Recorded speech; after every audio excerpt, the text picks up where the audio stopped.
Yes, we're all ready. Good morning. Let's see, bring up James here real quick, see if he's in. Can we hear you now, James? Can you hear us? Yes, I can hear you now. I just got the Bluetooth in. Okay. All right, good. So I'm your host, Mac, with your co-host, Jack Hirsch from the Glove Fish Show and the Mac and Jack Sports Show.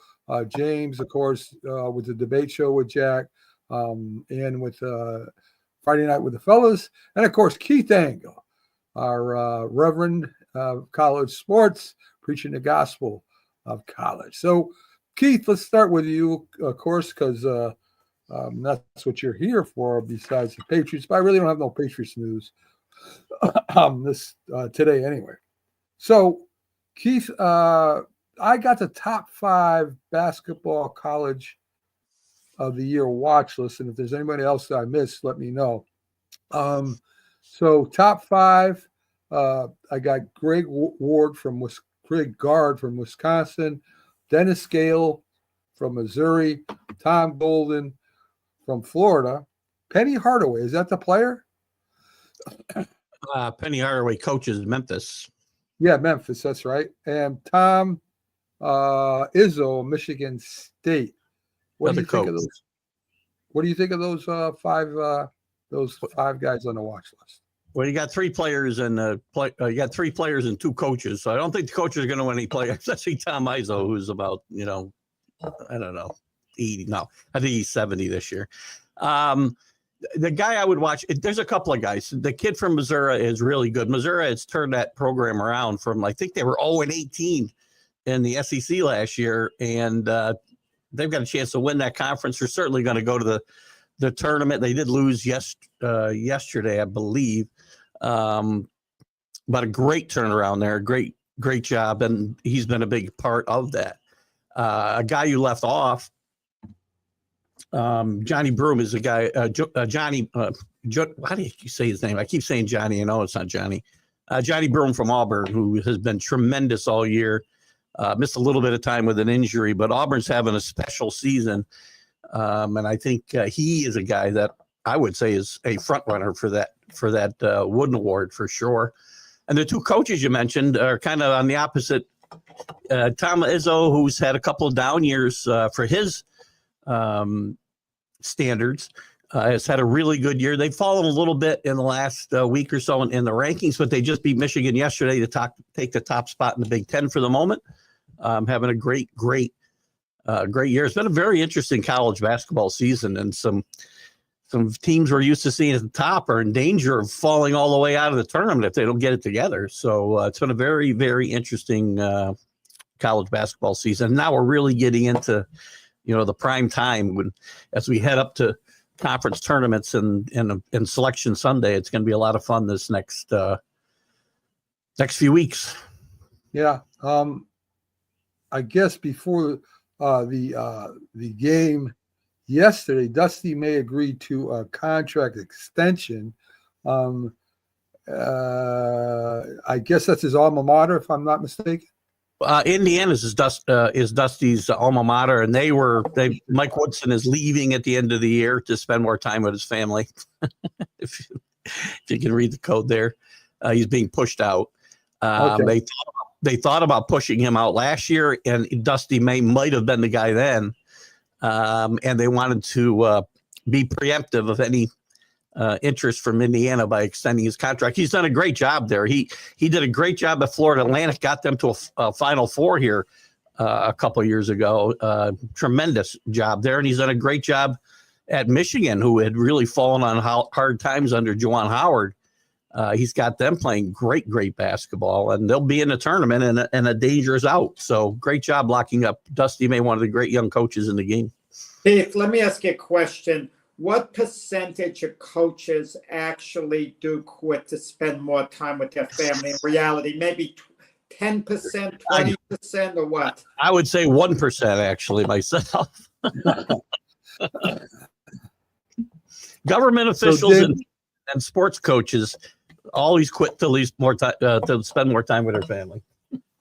So James, do you agree with Keith's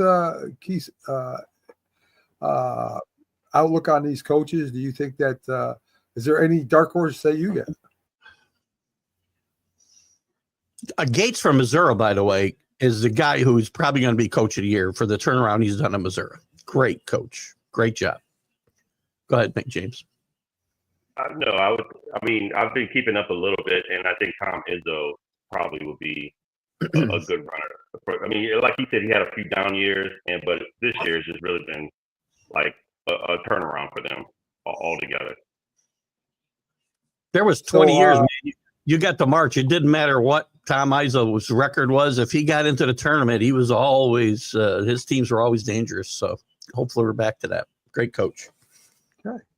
So I got to throw this in there because this is all we got up here in Connecticut. Paige Buers leads the Huskies over Butler. She's having a great year right now, Keith.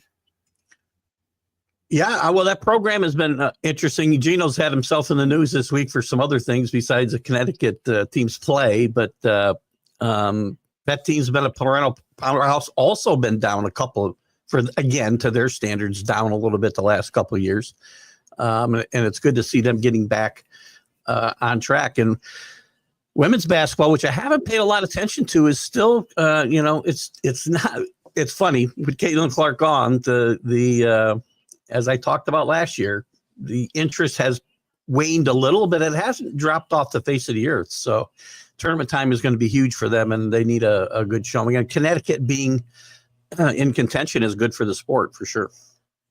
Well, they got a few good players, women players out there coming up. Juju Watson. Am I saying it right? And the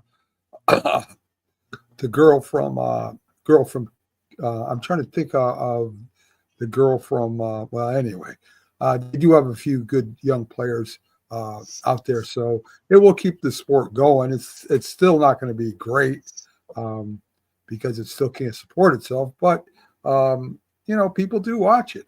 We have some podcasts that lead off with that, so I wouldn't, but they do. So yeah, and again. It needs to be a bigger revenue maker for the schools for it to really take off. And until it is, and there's people in the stands and they're getting major TV contracts, which they might because they've drawn well on TV. I think they draw well on TV better than they do in some of the on sites. So it'll be very interesting. And it's been a different year this year with UCLA near the top of the standings most of the year. There's some exciting teams, and you got some colorful coaches over there too. Kim Mulroy, Malarkey, Malarkey, I think her name is, which is kind of fitting for her. but she's a really good basketball coach, right? But all the flash and the histrionics kind of overweigh that a little bit. So it'll be fun. It's going to be fun to watch. Yeah, one of those teams is Notre Dame. College girls basketball. They're having a heck up here. They are. So anyway, college football. I guess this is the newest thing out there. Texas is eliminating spring games, opting for the NFL style OTAs. Yes. I like the spring games. They pack these stadiums, the Texases and the Alabamas and all these, even the smaller mid-majors. This is a big deal for them to play these spring games. I don't know why they can't do both. I don't know. There's time to do both and have those types of. And I'm sure they were doing similar stuff to the OTA previously anyway. But I think eliminating that game, my guess is they were charging. I mean, they're probably losing some revenue, which is probably minuscule compared to the big picture, right? I play the games. I think the fans like these games, right? You got to see Arch Manning play last spring because he got to play in the spring game on one of the teams. So I'd like to see them continue this, and I hope this doesn't become a trend.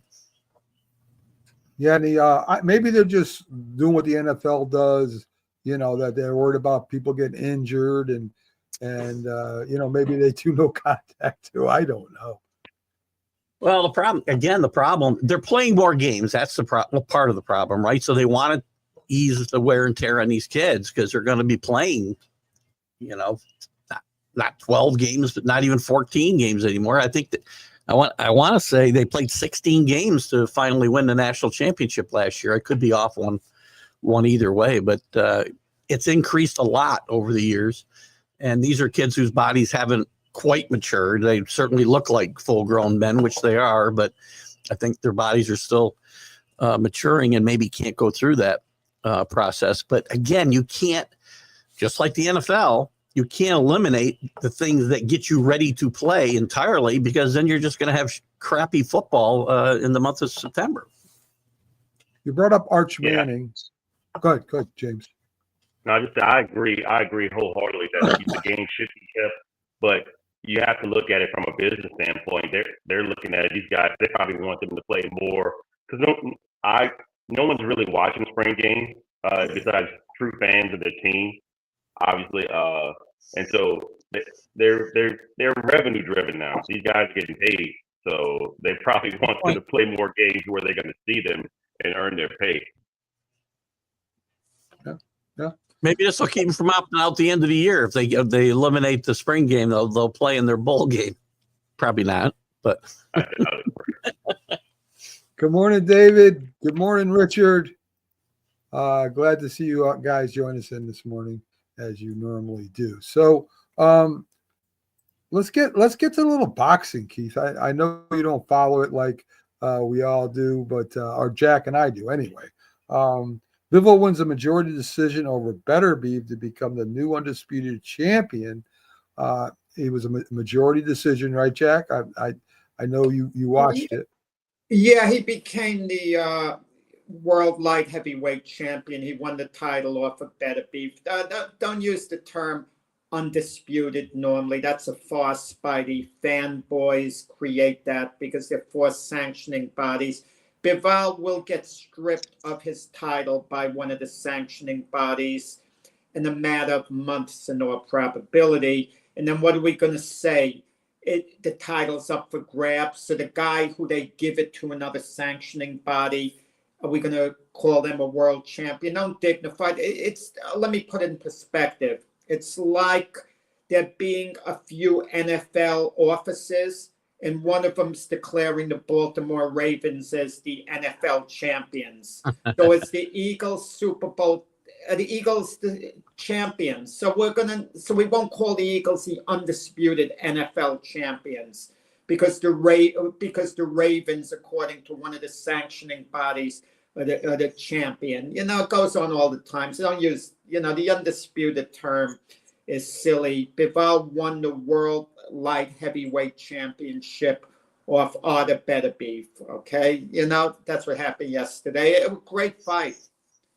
Great fight. The rematch like the first fight. Bivol was magnificent. I had him winning 115, 113, 7-5 in rounds. Beterbiev really came on strong around 4, 5, and 6, and Beterbiev's strength is the later rounds. He just grinds opponents into defeat. And the way Bivol regrouped in the later rounds, and actually outboxed him there, it was just a magnificent performance. And something happened to Beterbiev that hasn't happened in past fights. He got kind of a bit tired in the later rounds, even though Beterbiev had a good 12th round.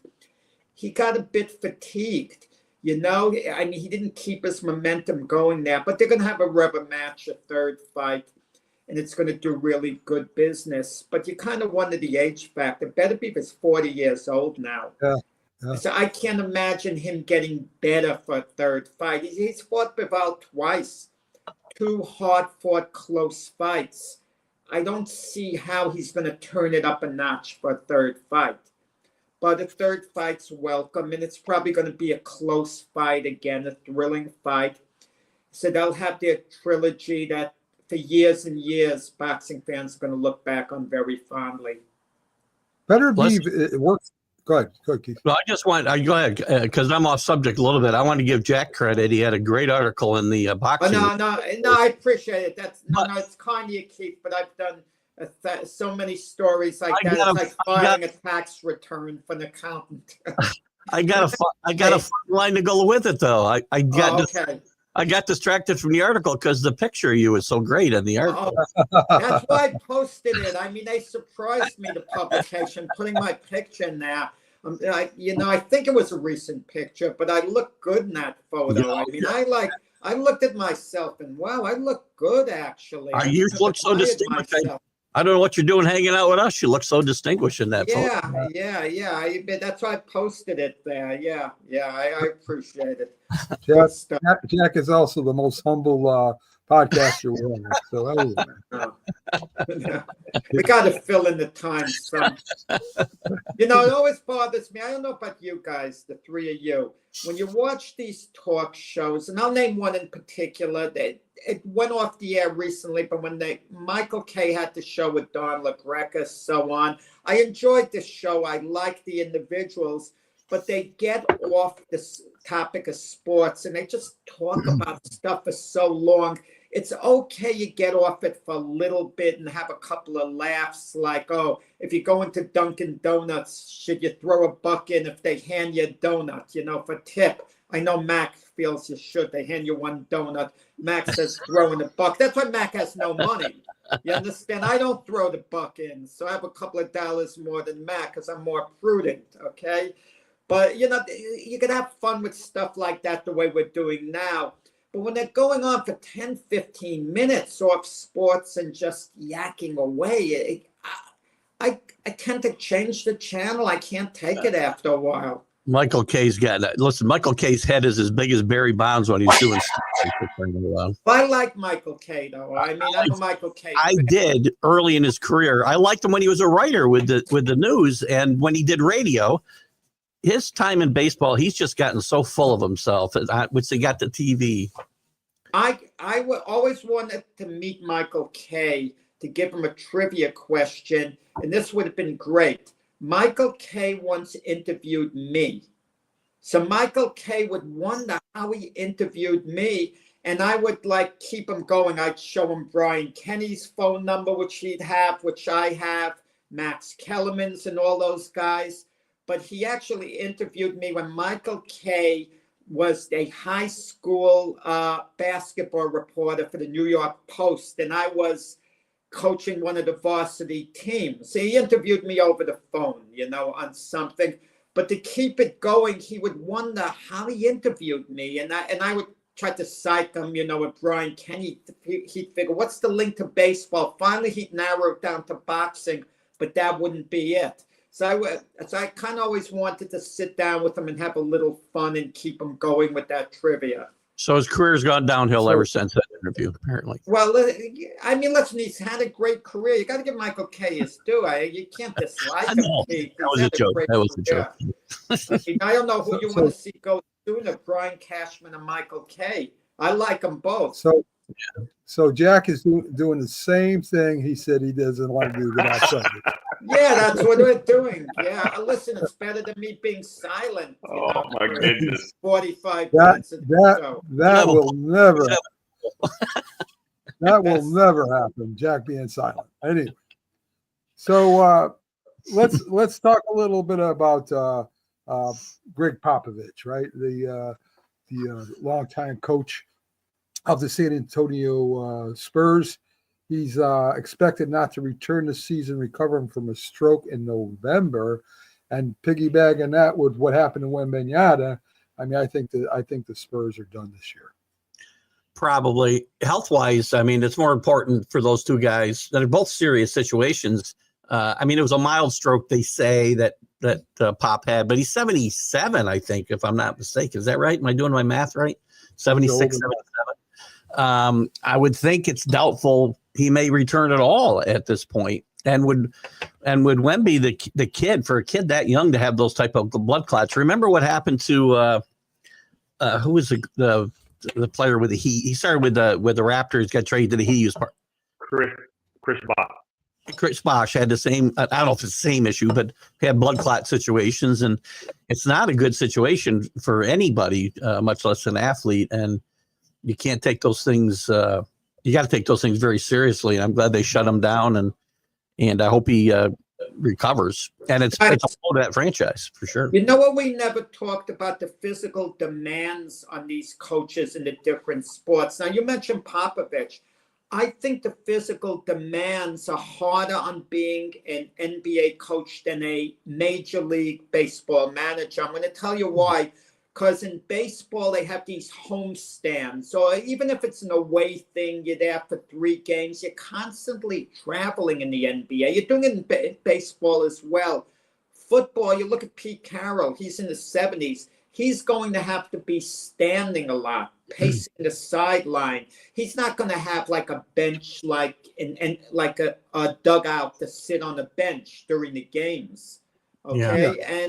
But so you see Greg Popovich, the physical demands, you go city to city to city.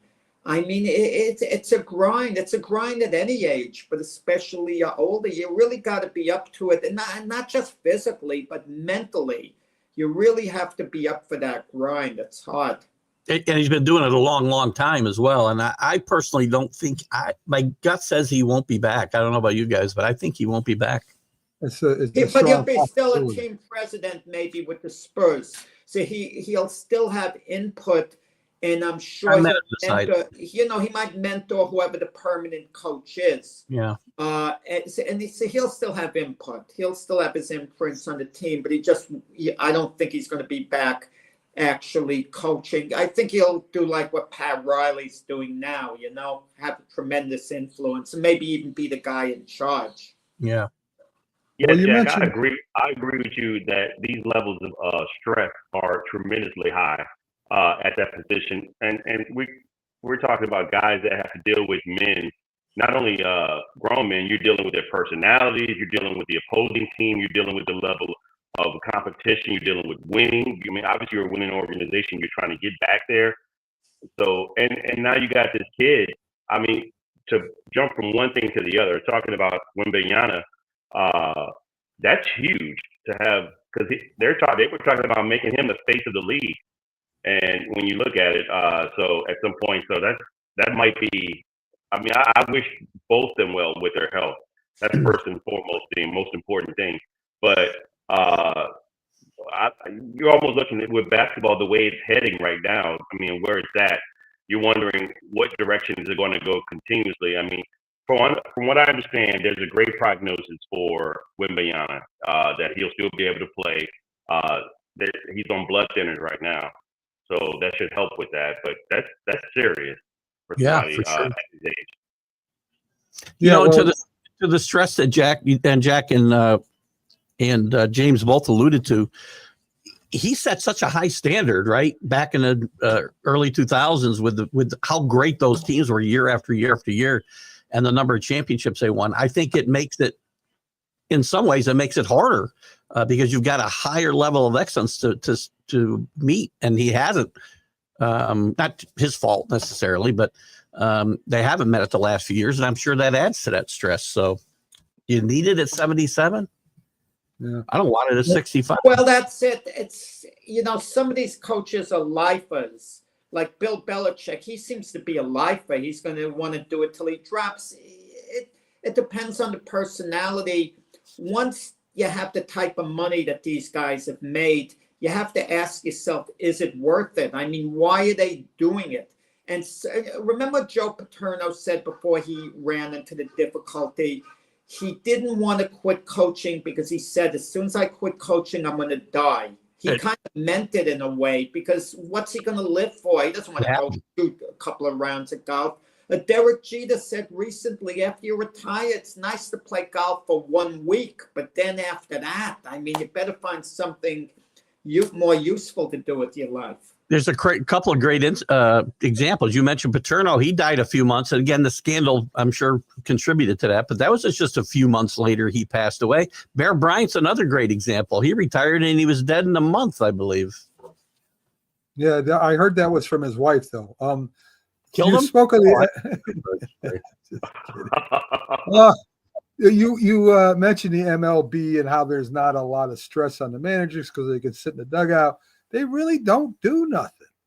I mean, they stand at the sideline, they chew their little their seeds and spit them out, and I mean, what do they really do? Especially Yankees. I mean, you got a GM that basically tells them what lineup he's going to use. So, I mean, I don't even get. That's not just the Yankees, though, Mac. I mean, the script is there for everybody, right? Until they get. I mean, there are times they have to get off the script because of the events of the game. It depends on the personalities. I don't know whether Aaron Boone truly has thick skin. He leaves that impression that he can take the criticism, but it might be bothering him things that he hears a Keith Engel type saying over and over that Boone's not doing this, Boone's not doing that. You don't think these guys listen to the talk shows when they're driving the car that it doesn't bother them? It bothers a lot of them. They might not let on, and that contributes to certain levels of stress. They lie in bed at night and they're thinking of all these things that are going wrong. Players that are complaining they're not getting enough playing time. And it depends on your personality. I mean, some coaches are really tough and they can shut all that down. They have complete control of a program. Like, even a Nick Saban, he quit coaching. And I think he quit coaching Nick Saban because he didn't like what the game had become, what he'd have to deal with. The different levels of stress that get you. And some coaches deal with it by just giving up coaching altogether, but some plow through it. I want to thank Jack for giving me that type of power with Aaron Boone, but I think it extends to the entire Boone family because I've tried to get Brett and Bob Boone on my one-on-one show. They don't answer my calls, and I think it's because I ride Aaron so hard. I think that's why they don't answer me. You ride him just like a horse. Big heads. Yeah. How do you feel about it being extended? I can't wait to hear this. We asked Doc, how do you feel about it being extended for 2 years, Keith? Look at he got to a World Series. He didn't win it.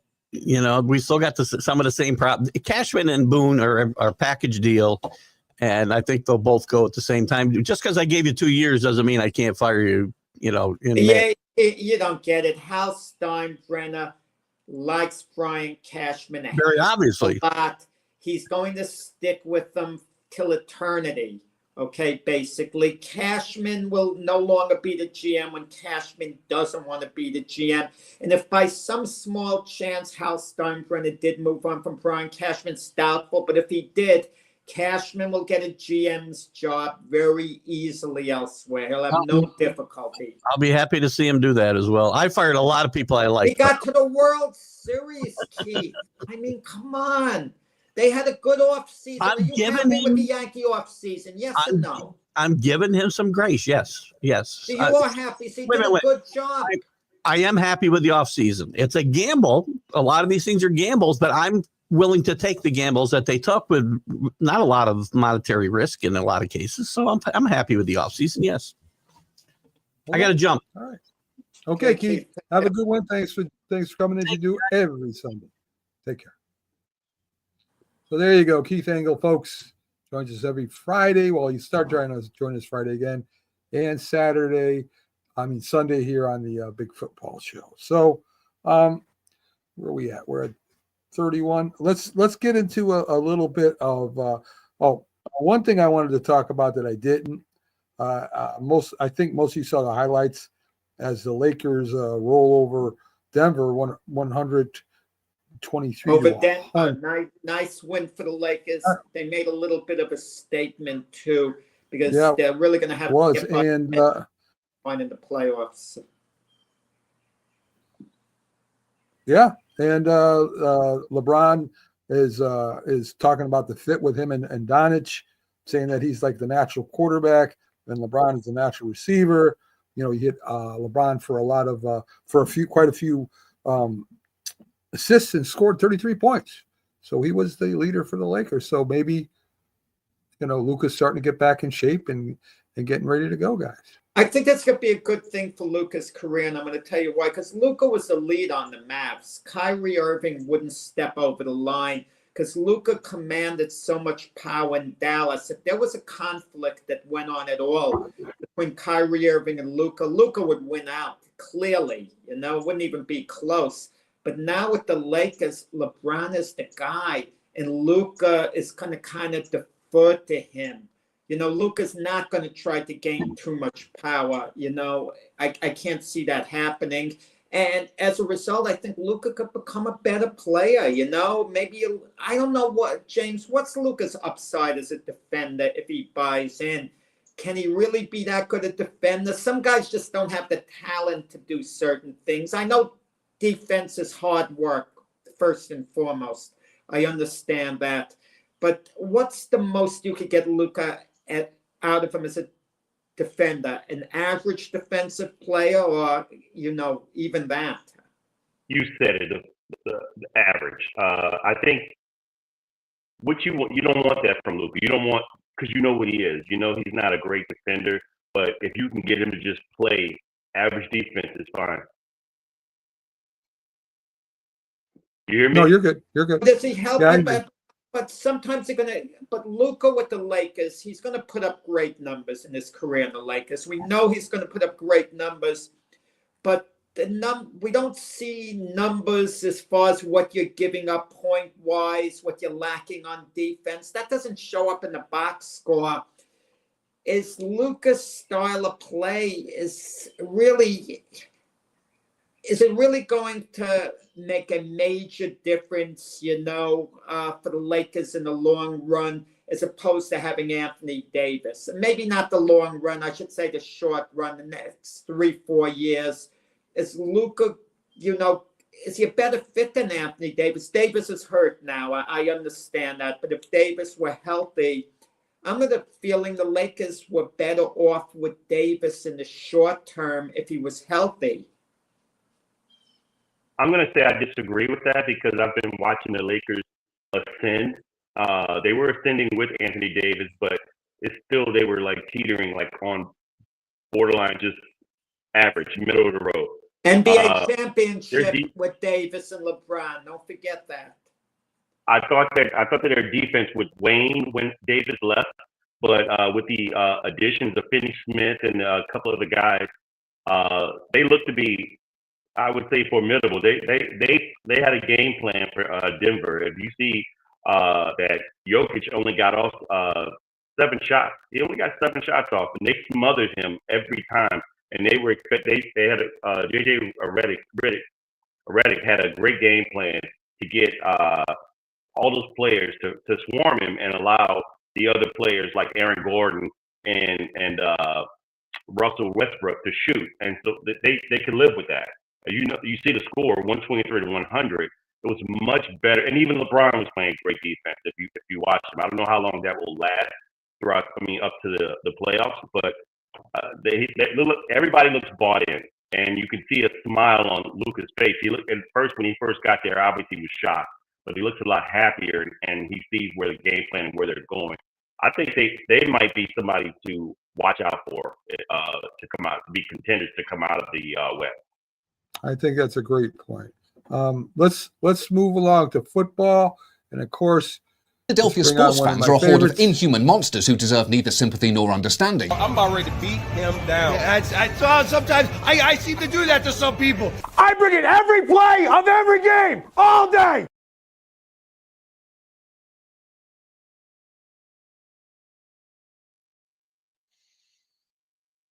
I don't know what he's bringing every play, every game, but he's bringing something. A whole lot of smack talking, that's for sure. Good, Jack. No. You said let's move on to football, and we'll do it with Pags. But there's a major story unfolding in Philadelphia sports that's not football with the NBA last night. I don't know whether you heard, Pags. With the game on the line at Philadelphia, Nick Nurse, the Sixer coach, benched Joel Embiid. Sixers lost at the buzzer to the lowly Nets, but that wasn't the big story. Embiid didn't talk to the media about it after the game.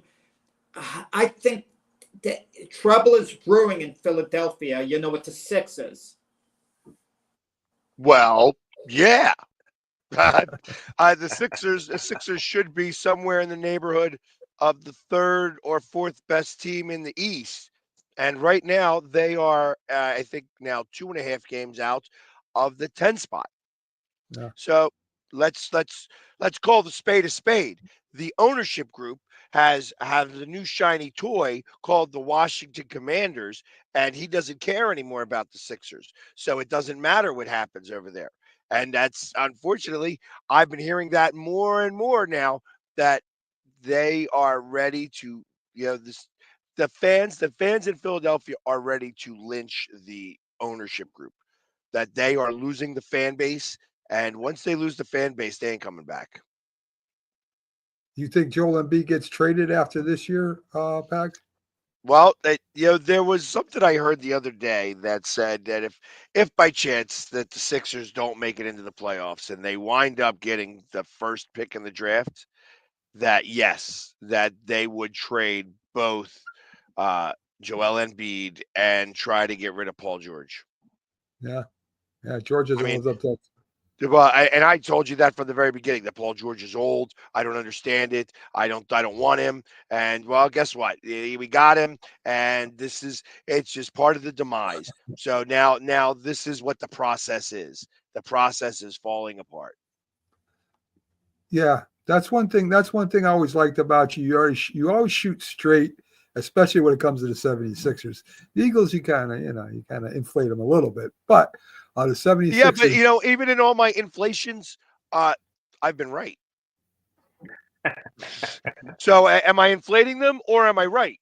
Is one thing or the other. It's hard to say one way or the other. Like when I'm saying, oh well, I'm inflating it, but I am. Hold on, Super Bowl 59 champions, right? That's what that says. Yeah. So yeah, that's what that says. That's what it says. How about next year, Pags? Do they go again next year? Well, listen, they have to make sure that the offensive line stays intact. I think that they're going to lose Sweat. And the reason why I believe that it's going to be Sweat is because he hired Drew Rosenhaus as his agent. And that's usually a sign that I want the money. I think that they have a better chance of keeping Matthews, but I'm not sure if that's going to stay either. I think that they're definitely going to re-sign Bourne. I think that Bourne he's projected to make a certain amount of money. I think he's going to come under that. I think he's going to be. I think it's going to be a big signing bonus, back-ended deal, where they're going to be able to cut off some of the money that they give him that they don't give him in the signing bonus, and I think that's how they're going to sign him. Other than that, obviously they got a draft to worry about. I mean, what are we going to do with Slay?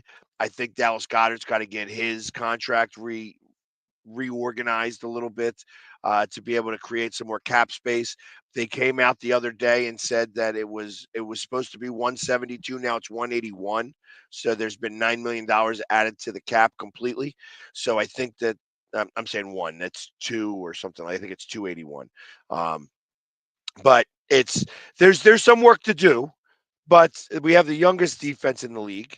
We had the number one defense in the league. I want to make sure that they keep that hunger. That's going to be the biggest deal. Are they going to remain as hungry as they were this year? And I think as long as they're able to keep that, Washington's going to have a lot to say about it because Washington has a ton of cap space. They have a good team already. And a lot of that good team is already still on the team. They don't have a ton of free agents, and they have all that cap space. So but you don't think Pags Washington overachieved the Commanders to an extent? I mean, they're not nearly as good as the Eagles in reality. I know they, got to the NFC Championship game, but weren't they a classic case of overachieving? I think that there was a little bit of overachievement, but the one thing overachievement shows, okay, your offense is able to score a lot of points. And when your offense can score a lot of points, you can win games in the NFL. It's the defense that needs the help right now. And when they have a ton of cap space, all of a sudden, defense is going to be able to get fixed pretty quickly. And I kind of believe that that's a real situation there. Like, I think that that's where you could see the biggest improvement. And then if their defense starts holding teams to under 27 points, like that's a big improvement, kind of like keeping it under 24, 27 points, that they're going to win more games. I mean, they went 12-5 this year. I mean, nobody expected them to be where they were. I mean, well, except me, I said that they were going to jump over the Cowboys. You know, I did say that at the beginning of the season last year, if you remember correctly. But that must have been something that I thought that was inflated. In all fairness, Pax, 2 years ago you said that as well, and the Cowboys were 12-5. So Correct. I thought that the Cowboys were going to implode. I was a year off. So, and I admitted to it. I said the Cowboys surprised me. Okay. I thought that they were going to do that, but see, Mac, Pax admits Pax owes up to things, unlike what you say about him. Okay, you say so. Good morning, Sonia. How you doing this morning? Glad to have you with us. Good morning, guys. Great to be here. Hope y'all are doing well. Sorry I'm tardy for the party. Yeah, that's it is what it is. So Pags, let's talk about Washington again for a second. I guess Jaden Daniels hurt his ribs last year at the end of the season. I guess he's got injured ribs, broken ribs, whatever they are. They're worried about him playing in preseason. I don't know why they should be worried about it. They probably shouldn't play him anyway. But I guess the Bears is the first preseason game. I don't know if it's a Hall of Fame game or not, but I don't know why they're worried about why are you worried about playing your number one quarterback in the preseason? I know most teams don't until at least the third game. First off, I mean, are they suspecting that the rib injury is going to take 4 months? I mean, let's be for real. I mean, they're not playing preseason until August. So, I mean, I think that if he's doing all of the stuff he's supposed to do, he's a young kid. You know, put him in the cryo, chamber for a little bit every day. You know, it's going to heal. I mean, at least that's what I think. The technology for health is so much greater than it used to be. To think that an injury now is going to hurt him in August, I think that's a way of being able to take some of the focus off of something else. Yeah, Pax, you're right. If it was a box, he would be back in action. It wasn't going to take that long. But I think there's an external factor. There's a certain amount of pressure on these teams if there's a Hall of Fame game to play certain players part of the game for the TV ratings. The commissioner's office and the TV networks won't be happy if the Bears are playing the Commanders in that game, the Hall of Fame game, and Caleb Williams and Jaden Daniels on the bench the whole game. You know, no one's going to watch in reality. But if we know both of those guys, nobody watches anyways. I don't remember Dak Prescott playing in the Hall of Fame game last year, right? Dak didn't play in the Hall of Fame game last year, and that was Dallas that was in the Hall of Fame game. Yeah, but there's a certain amount of pressure. I feel that they should make some type of appearance and play, part of the game. I mean, I don't know about you guys. For me, I get so excited about football. I watch the Hall of Fame game, but then when you see that there's no marquee players, I you get a little bored, and then after a while, I just turn it off. But I initially tune in because I'm excited for football. I watch it because I want to see my team's, rookies and their vets that might make the team or whatever. That's just me. So. Anyway. But I don't watch the whole game, though. Just a little bit. Yeah. So we do have something every week. It's called Just Ask Jack Trivia question. And this week, let's see what we got here for you, Jack. Which NBA player has won the most MVP awards, Jack? And, I don't want you to give me the answer right now if you know it. Yeah, this might be impossible. I might be concerned because I don't know if Jack can answer this question.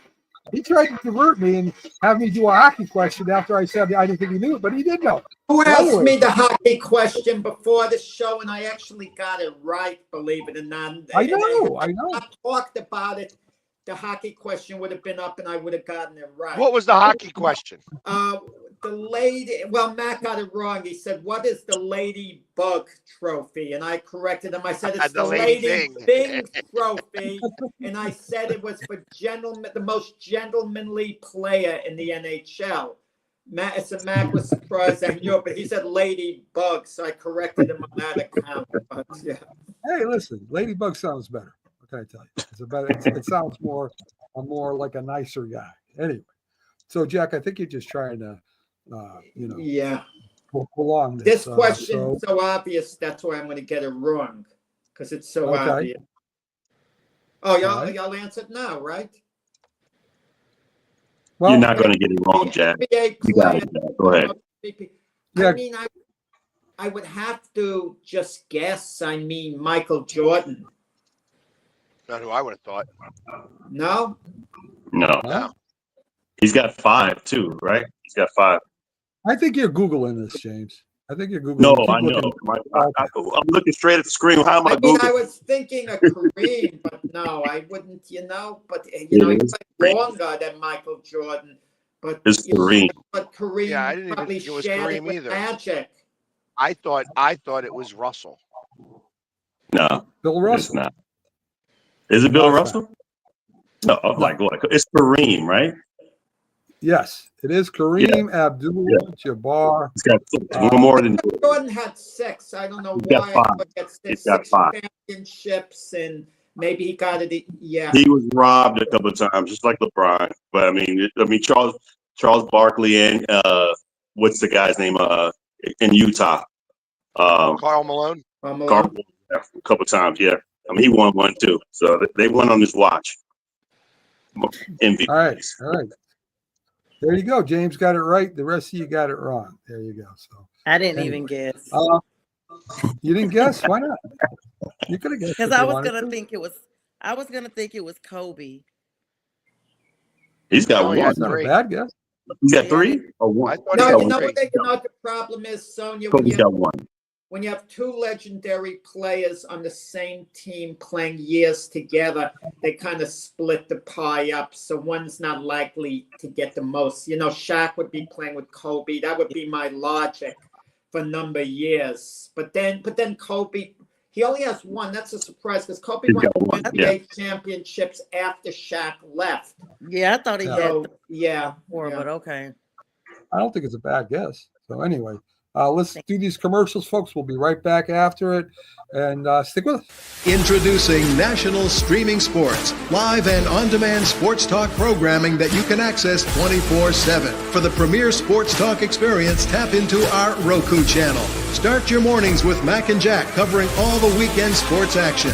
Then pour a cup and enjoy all the sports you can drink on the Coffee and Sports podcast. At midday, talk sports from east to west on the Coast to Coast podcast. Followed at night by some hot girl talk with Prim and Proper Sports featuring Sonia Pearson. Talk boxing on the Gloved Fist.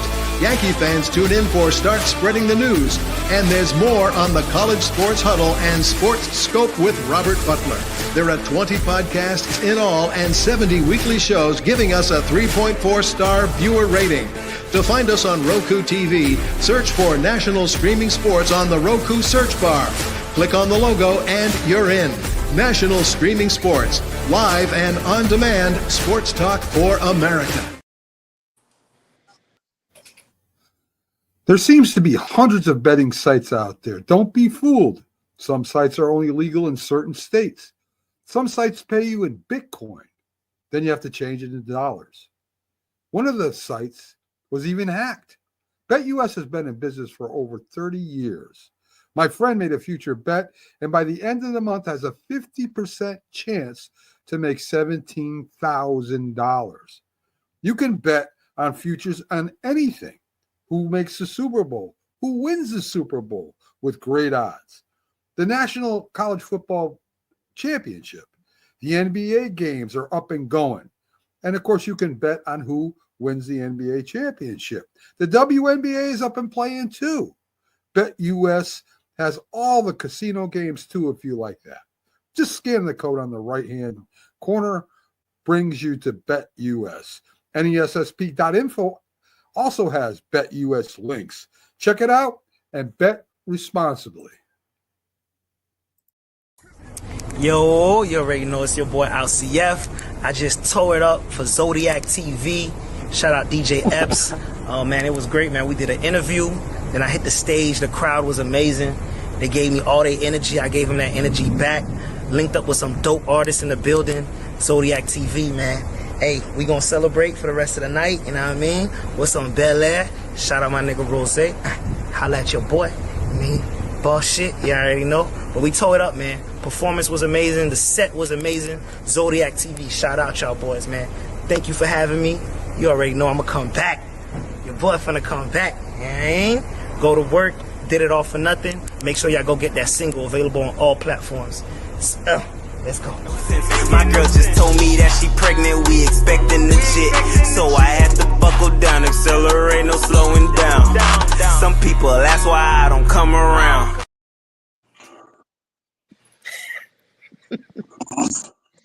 There you go, the commercial everybody likes to laugh at. And No, enjoy. Mac, just as Mac, a little suggestion, because we're not the biggest hockey guys except for Pags.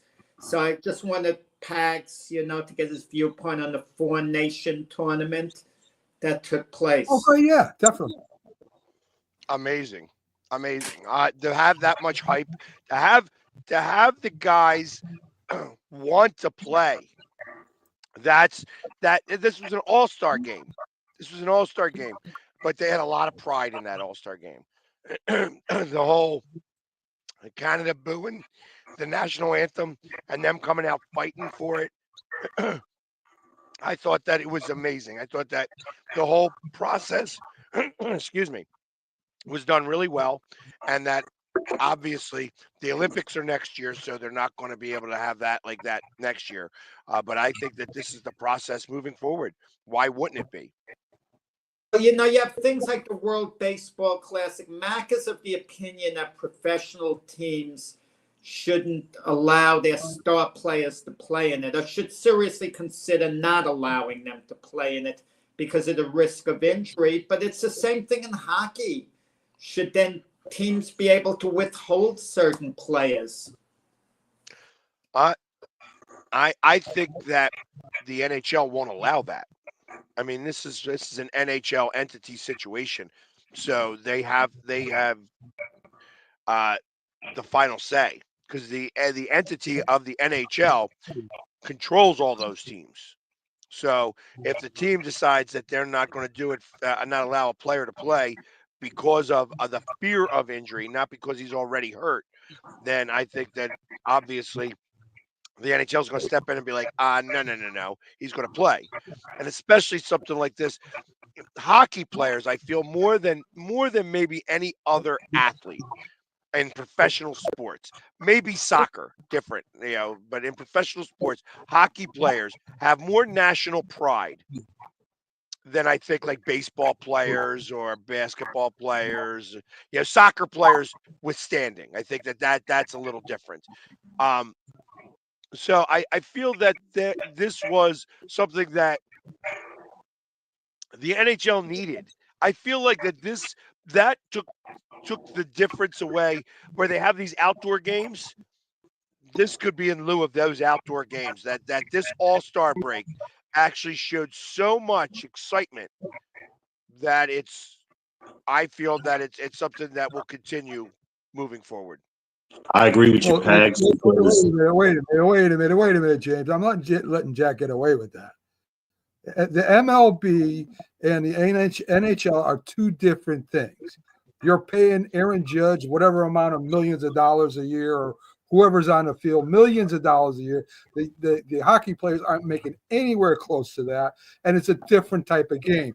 Even Doc thought it was stupid to have the MLB owners not telling their players not to play in that game. Even James agreed with them during the show. So it's not the same thing. And hockey is a different type of sport. And listen, I stand by it. There is no reason why they should be playing in a World Basketball Classic if it doesn't count for anything. And there's a chance of somebody getting hurt. Wait, Mac. You wanted Kevin Durant withheld from the Olympics. You didn't think Phoenix should have allowed him to play in the Summer Olympics. So that goes for all the NBA stars. Don't allow them to play in the Summer Olympics. Don't allow the baseball players to play in the Olympics or the World Baseball Classic and the international competition. Hockey players get injured too. It's still not the same. And you're talking about, well, Aaron Judge is making more money than any hockey player. But the hockey players are still an investment to their team, an investment to their league. Listen, hockey can do whatever it wants to do. I'm telling you straight up that there is no reason that they should be playing a world basketball or whatever, the competition, because it does nothing for them. Who even knows who won the last World Basketball Classic, Jack? I don't think there's a World Basketball Classic. Well, he means baseball. Yeah, well. Yeah, of course I do. I know exactly who won. Yeah. Japan. Ohtani struck out Mike Trout to end Mike the Trout game. against USA. I remember exactly who won. So I don't like it that it's in preseason. I think that's the more the fear. These guys are supposed to be working on with their teams. So I feel that if preseason or spring training was earlier and they did that, or they did it right after, like they go to Arizona and they do the World Classic after the World Series, that might have a better thing. So like you give them time afterwards to kind of relax and get stuff. They send players, like baseball players, different than every other sport. Baseball players play baseball year round. So you have guys that go from playing Major League Baseball, then get sent down to the fall league in like Arizona and Mexico and sometimes South America, and then come back up to play, and they're playing all year long. I mean, so, it's not. Ken. Yeah, I'm in agreement. I mean, but it's not like they're not getting paid at all. Because, for instance, the All-Star team, whoever wins, they split like $125,000 between each player. So, I mean, it doesn't sound like a lot, but it is, considering they got out there and played and won. I don't know what the loser gets, but I know the winner gets that. I think it's like 60 and 120. I think it's something like that. And that's all pocket change for them. Like that's spending money. That's going out to the club and getting that Bel Air, whatever that is that they're buying. Yeah. Oh, Matt, could I bring this up? We didn't discuss it before the show. I know you'll get a kick out of this and the reaction around the panel, especially with you being a Giant fan.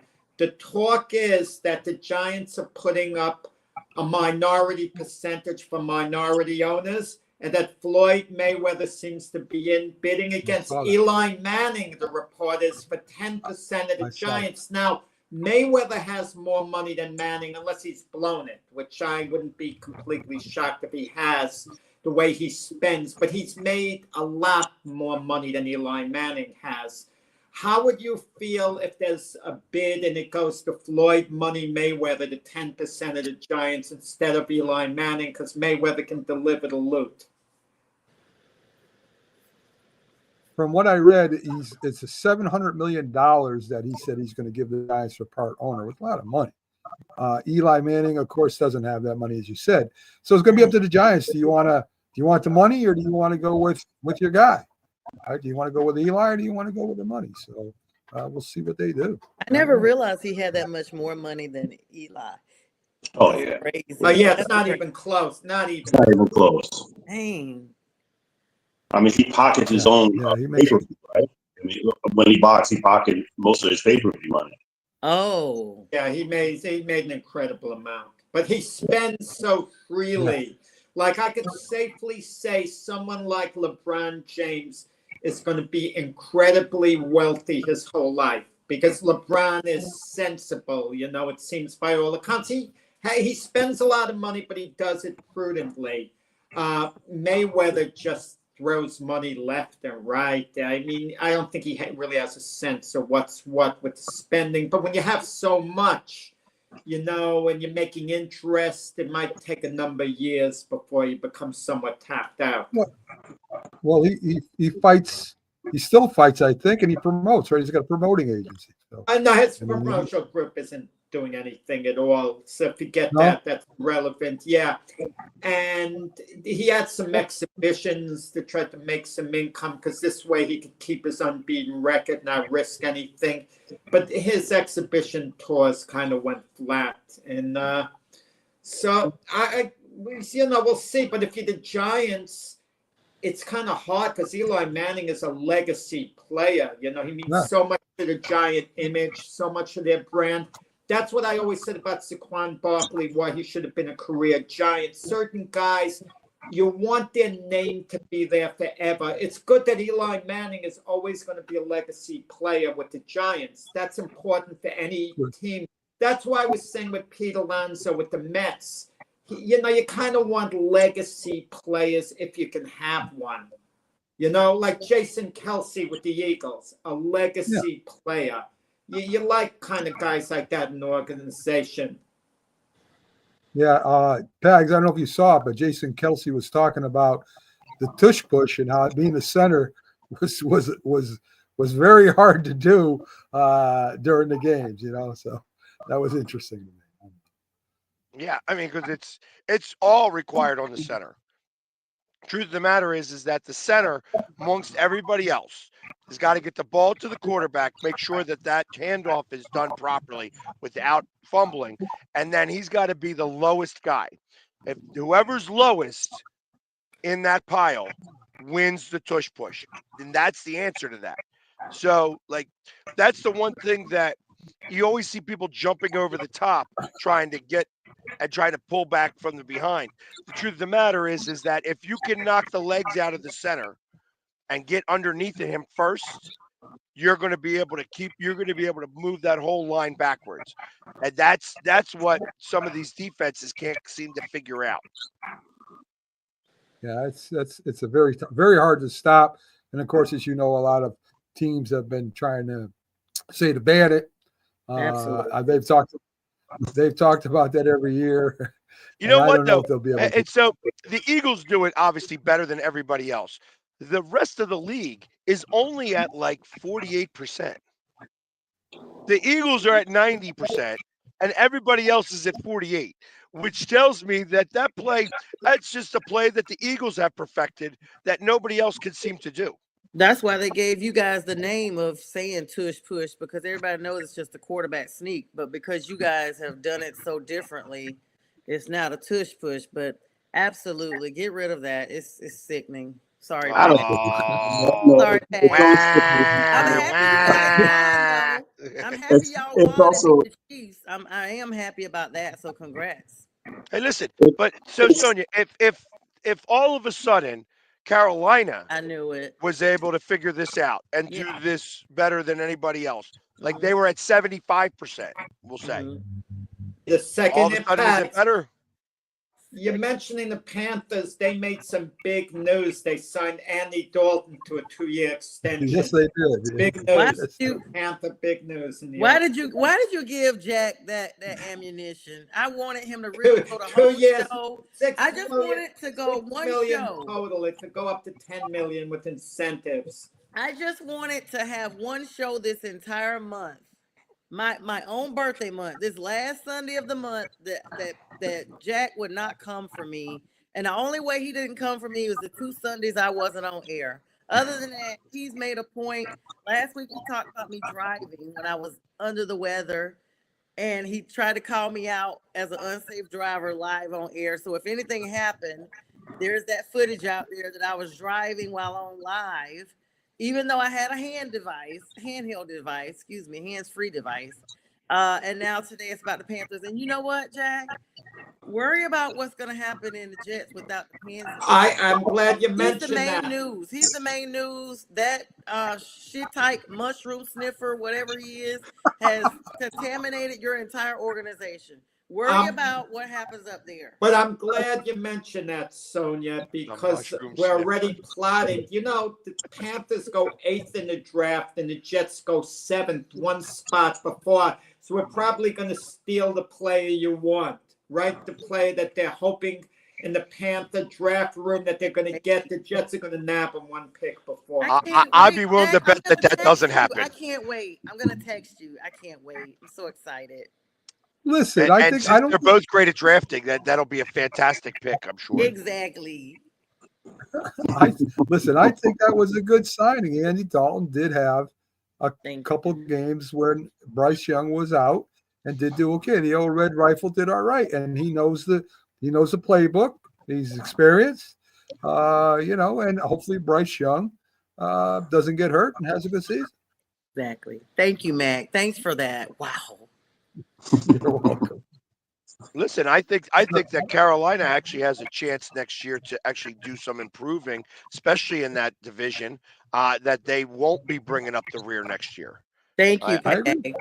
I feel that way as well. Yeah, Jack. Unfortunately, Well, James is going to be the one saying- that's got to be crying because he's going to be the one that brings up the rear. Exactly. Back to where they belong. Well, Back to where we belong. No, I'm talking about Jack. Oh, no, he's talking about me. He said me. Oh, I thought he said In Jack. that division. I got faith in Aaron Glenn. Aaron Glenn will do a good job with the Jets here. Next year is supposed to be a really outstanding quarterback draft class next year. So it could benefit the Saints. If the Saints have a terrible year and they could pick all the way at the top of the draft, it could be a blessing in disguise because they are going to need a quarterback in the future. I mean, we can agree on that.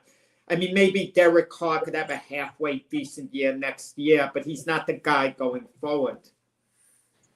I mean, looking at the way, I'm sorry, I don't want to keep punching on this because I know we're probably going to have a bad year, but I like the trajectory with this new coach, and he got his. I see you got it down there. He got his defensive coordinator in Staley as well. So I'm looking forward to what we do in the future. But yes, this upcoming season is probably not going to be so great. Yeah, well, Yeah, they got to give him time.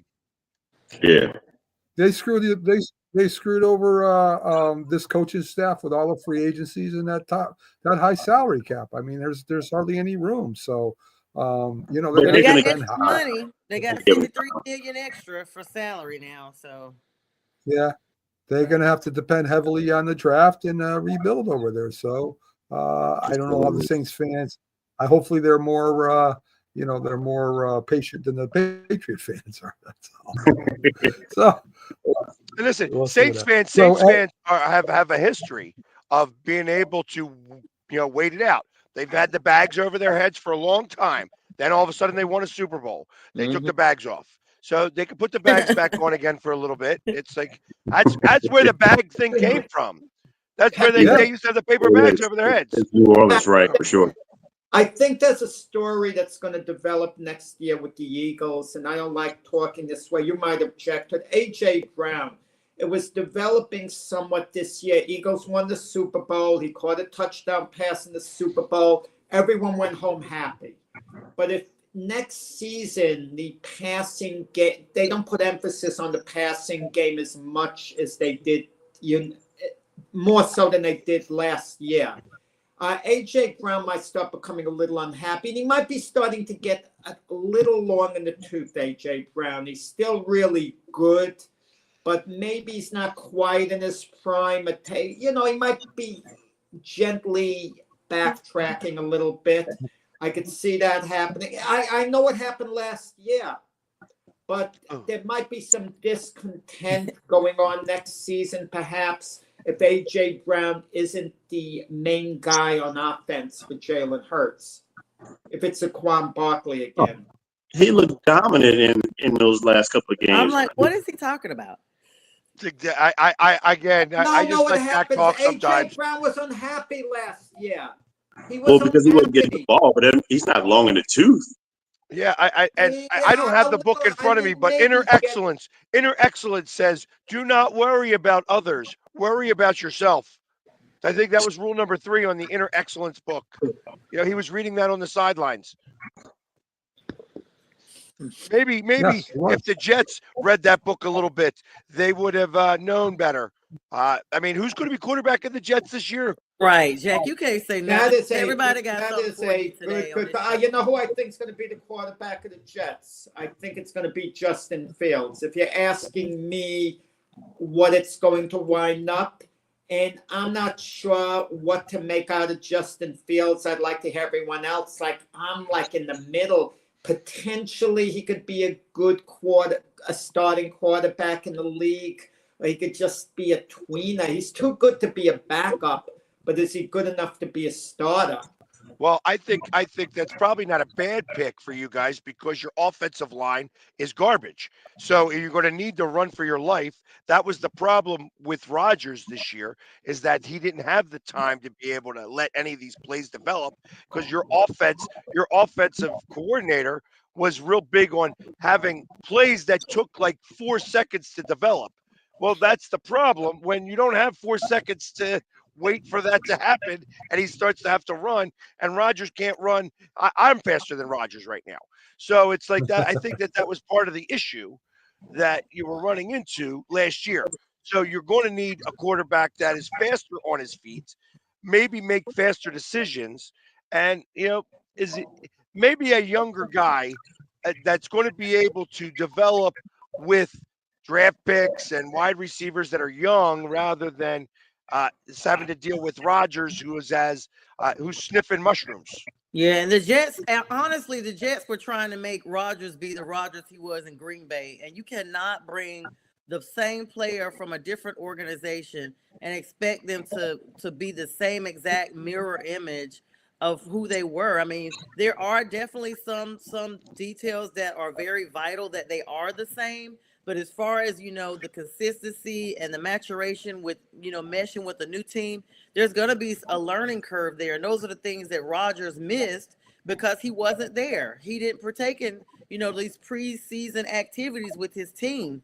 And you guys need to be focused. He went away a few days in June. That's the only time he missed. He was with all the No. And you know what? And while you guys are at it, Jack, you need to go ahead and let Sauce Gardner go to a team that can benefit him. Because right now, that young man had a lot of talent, and the sauce is dried up right now because of the snake. That's Aaron Rodgers' fault. If Sauce Gardner, cornerback, didn't have as good a year as the year before, do you blame Aaron Rodgers? Yes.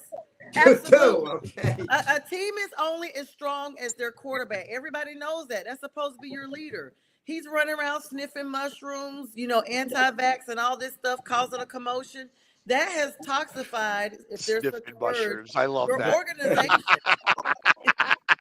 That is so funny. The sniffing mushrooms. I love that. Thank you, Peg. And the sauce is dried up, so they love that line too. So there you go. So let's turn to the Philadelphia offensive coordinator. I think it's Peralt Pags, the new offensive coordinator. The offense is happy as hell. He's the new offensive coordinator. He's been there for 4 years. He's worked with Kellen Moore. So really, the Eagles' offense should not really skip a beat. I don't suspect that it will.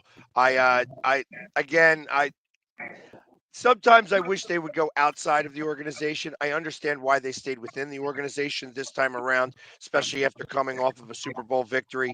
You want to try to keep things as much the same as possible. They also didn't want him to be stolen away by by the Saints. So there's pieces of me that understands exactly what they did here. He's worked with Sirianni over the last 4 years, so they have a good rapport and be able to do things. Hey, listen, it's going to be tough to run it back. It's not easy to get back to the Super Bowl after you did it. And this is only the second time ever that a team has played 21 games. Yeah, the Chiefs did it a couple of years back. So it's like I feel that this is going to be a test on them to see if they can run it back. And are they going to be able to start to set their own dynasty? Because truth of the matter is that if they were to go back to the Super Bowl next year, you could start to put them in the conversation with those dynasty teams where, hey, they've gone to the Super Bowl, 3 out of 4 years. that starts to put that into that dynasty talk. I don't like to talk that. I don't want to say, hey, I want them to run it back, but I'm not saying, hey, listen, we're back-to-back champions and that's guaranteed. I'm not saying that. If I did my way too early prediction this year, I got the Birds and the Bills in the bowl. For next year.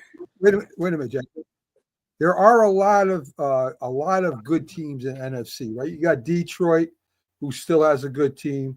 The Packers look like if Love can stay healthy, they could make a run at it.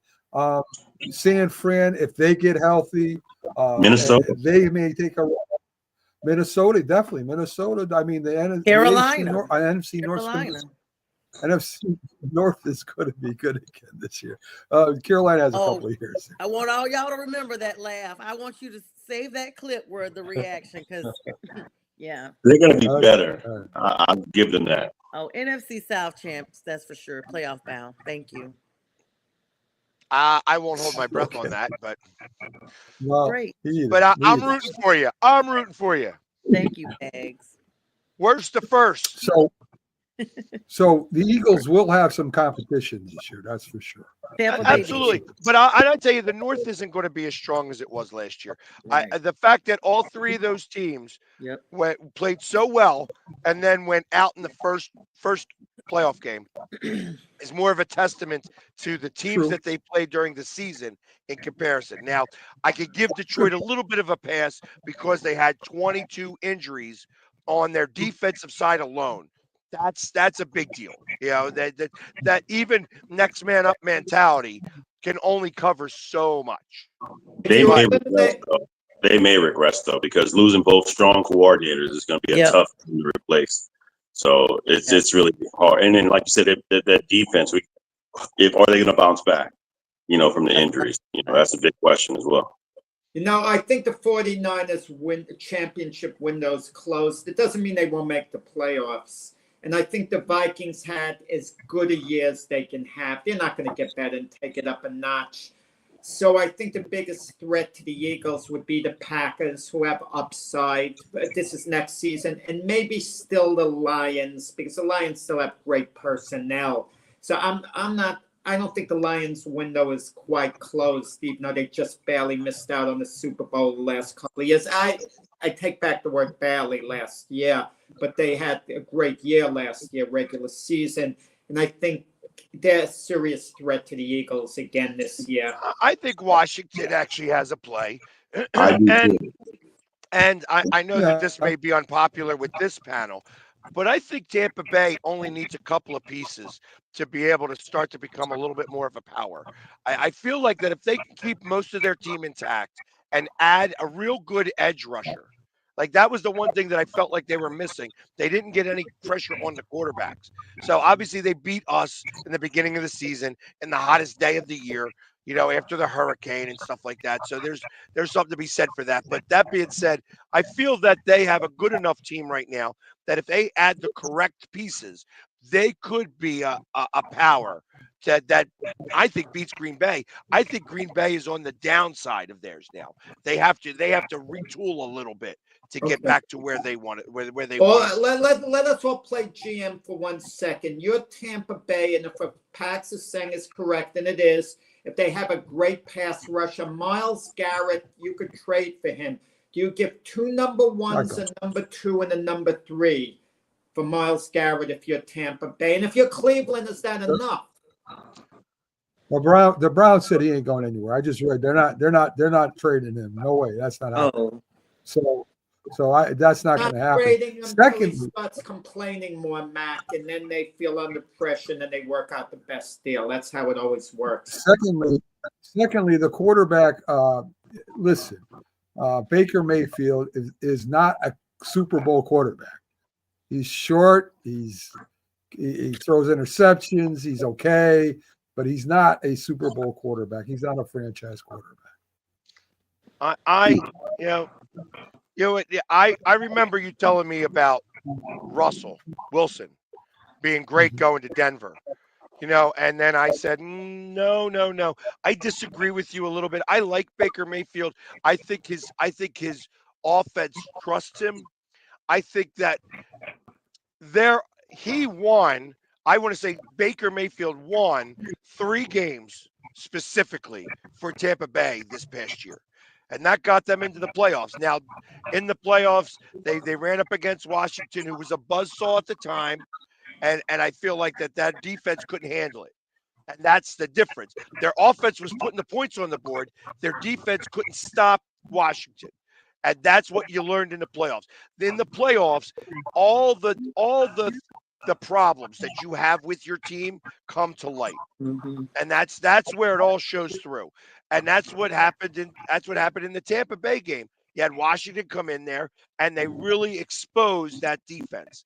Now, does that mean that they go into this season with the same defense? Not if I was Tampa Bay. If I'm the general manager of Tampa Bay, I am shoring it up. Now, am I going to give away 2 first-round picks, a second and a third for Myles Garrett?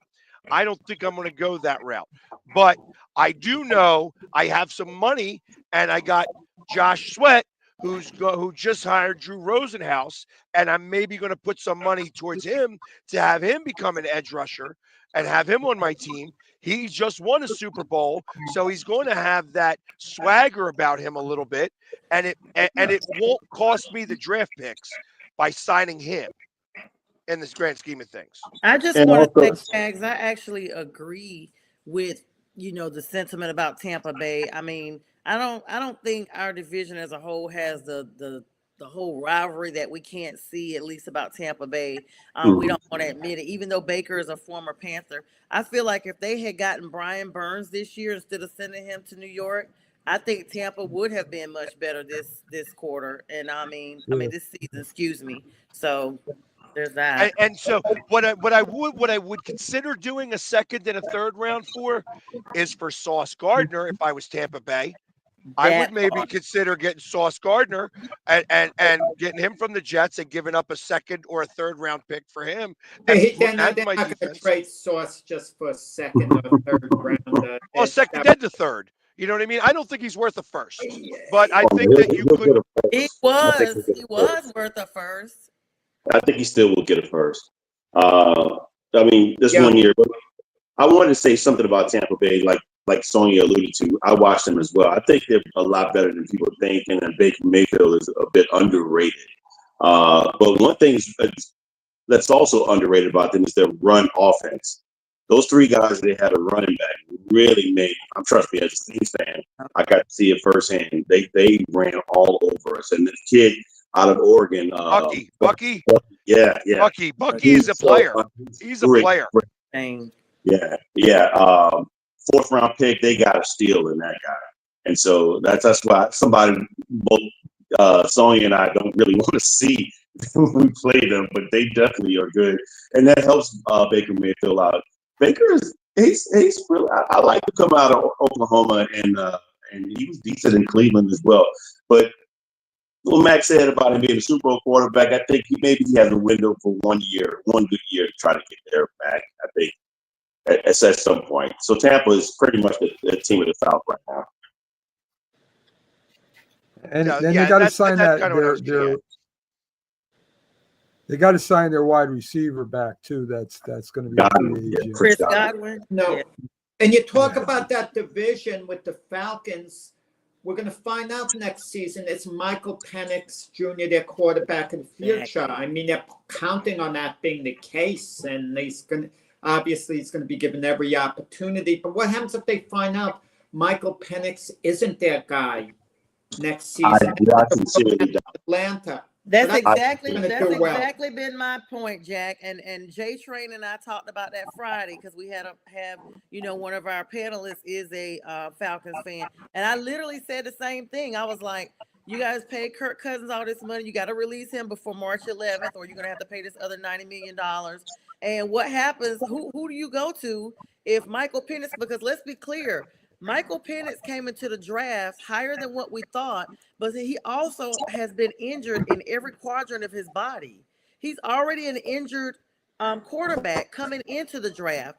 And so not just one injury, but like I said, every quadrant of his body, which is going to be major when you're talking about being the starting quarterback for the whole team for the whole season. So it's going to be interesting to see, because I don't know who their plan B is, because nobody ever knows who it is. I mean, what do? Do you go try to find you a backup quarterback that's a veteran quarterback? But this is Atlanta's story every year. It's their year because they're missing his quarterback, and they're going through them like clinics. And I'll tell you who's going to wind up in Atlanta. Carson Wentz. Really? I think Carson Wentz makes a good backup for Penix. I didn't even think about Carson Wentz. And I think that he's got some left in the tank. I think that actually would be a good pickup for them. They could get him at probably a medium salary of about like $8 to $10 million a year for the backup. And I think that that's a good fit for Carson Wentz. Now on the board, let me to Pags. It says Hassan Reddick. Did the Jets still want him? Of course not. But who fleeced who more? Did my Jets fleece you more with you taking Bryce Huff, or did you fleece us more with Hassan Reddick? Who got the worst of that? Well, it's tough. That was a lose-lose situation. That was definitely a lose-lose situation. You know what? Sometimes, listen, out of all the things that Howie did, that Huff is the one mistake. And truth of the matter is that this goes back to what I said last week. I feel that Vic Fangio needs a younger player, and Huff was more of a veteran, and he didn't want to put in the work. And because he didn't put in the work, Vic didn't play him. And because Vic didn't play him, he wound up not being a healthy scratch for the Super Bowl. Exactly. And that's a big deal. That's a big deal. So he's going to get dropped. They're going to eat his salary a little bit. You know, he's going to be gone before March 11th, and then he's going to wind up being able to re-sign with the Jets, actually. Does that mean that Hassan Reddick's going to do the same thing? I think Hassan Reddick actually learned last year that you don't always get what you want, and that he may want to come back home here. And will he take a Philly discount? I doubt it, but I think you could get him back at a decent price now, because you're not going to be able to. He was sign awful when he played. He was awful. He sat out for 9 weeks. When he got in, he was awful. He was missing in action when he was. He had 10 weeks off, and then he came in, and it takes 4 weeks to get accustomed to things, and he was slow. He was slow by the 10th week of the season.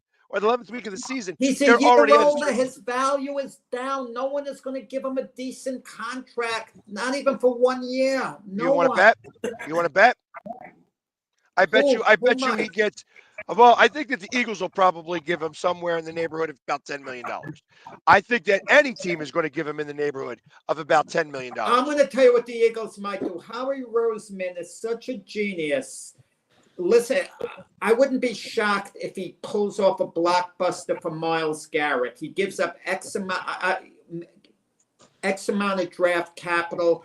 It would be major, huge. Yeah, and I tell you, the reason why he's not going to do that is because we've already had this discussion, and we talked about it a little bit. And what they're asking is, I think, too much. They want 2 first-rounders, and they want Devonta Smith. You know, and that you're right. I'm not giving that up. I'm not giving that up. And that's what they. I don't know why Jack continues to say Cleveland's giving away Myles Garrett. I just read it today. They're not giving him away. I don't care if he retires. They're not giving him away, but they are saying they want to keep him because they want to keep the value up. If the moment that they say they're looking to trade him, then all of a sudden the value goes down. By saying this is gamesmanship here. Listen. Mac and Sonia are very trusting. They take these GMs at their word. You know what? Don't put me in this whole GM talk. Jay Twain understands and packs that it's a business. I'm looking up some stats right now about your garbage Jets. Okay, worry about them. I got something for you in about 2 seconds. The Cleveland Browns, I think, will within the next few years are going to be competitive again. Myles Garrett will be there to help them along. Nah, he does making sacks. He'll be there guiding the new team.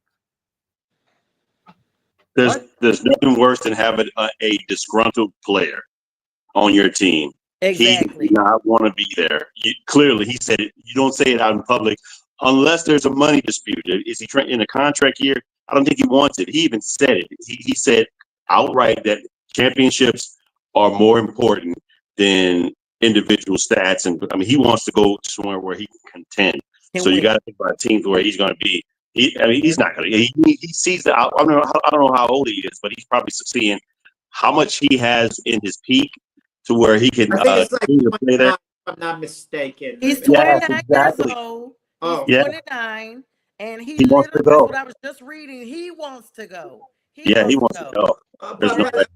But Sonia could vouch for this with Burns when he was on the Panthers. I don't know whether you agree with me, Sonia. No. You want to trade someone when they have their highest value. Now, the Panthers were offered 2 number ones by the Rams, and they didn't make the deal, and they got so much less when they traded them a year later. So, right, Sonia, isn't it all about timing? That right there is like the one irritant that I have got with the Panthers for the last, at least one of the major ones for the last season. When I heard that, I was just beyond shocked.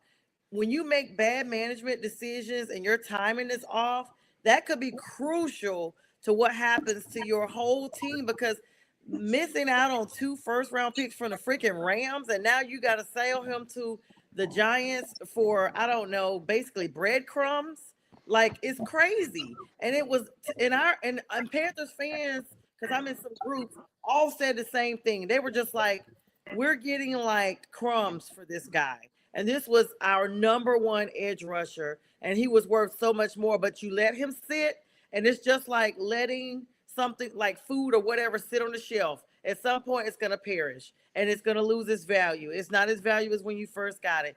And that's exactly what's happening. If you don't go ahead and let Garrett go while he wants to go, who's going to take a game on him next year? And what's going to happen in freaking Cleveland, of all places, with the whole issues they continue to have at the number 1 position?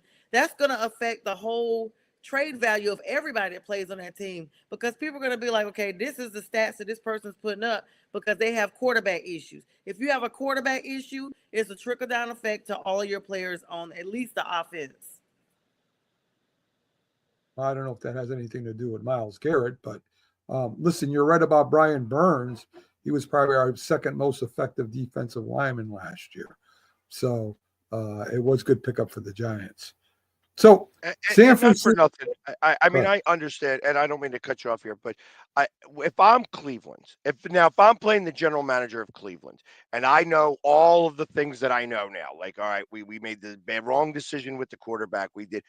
I would start to try to get draft capital for anything I could. I'd start to not necessarily lose on purpose, but like try to field as best a team as I can, but get the draft capital and start to really work this out.